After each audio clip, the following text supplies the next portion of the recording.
Good morning mga kalapatids, mga katropa magkalapate. Babahagi ko lang sa inyo yung experience ko sa pagkabit ko ng inner ring. Yung mga nabibili lang sa tabi-tabi, yung mga hindi legit ba? Kasi pag nagkabit kayo ng ganon, ganito mangyayari sa ibon nyo. Katatanggal ko lang na ito kanina, hindi ko lang na-videohan. Pero papakita ko lang, ayun nangyari. Oh. Yan. Hindi pala advisable yung gano'n mga local o hindi legit. Ayun ang nangyari sa paa niya. Oh. Ayan o. Oh.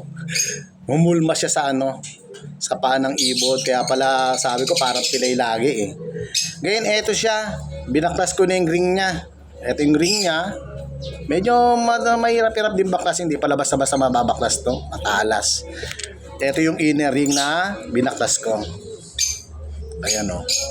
Mga nabibili lang sa mga sa tabi-tabi, mga pichi-pichi lang. Pero yung mga original sa mga club, alam ko hindi ganito eh. Kaya ibabagi ko sa inyo para sa susunod baka magkaroon kayo na idea. Huwag na rin kayo magkabit kasi magiging ganito yung paa ng ibon no. May mga tatanggalin pa rin ako dito mamaya.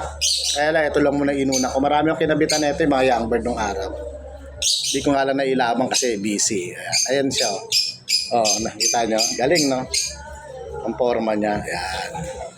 Dalawang paa yan. Yung isa, hindi ko na muna tatanggalin. Pero meron pa akong mga tatanggalin na ibang ibon. Ayan siya. Ayan yung ibon, oh. Ayan. Okay, salamat, ha. Sana magkaroon tayo ng idea sa pagkabit ng inner ring na mga hindi legit. Thank you.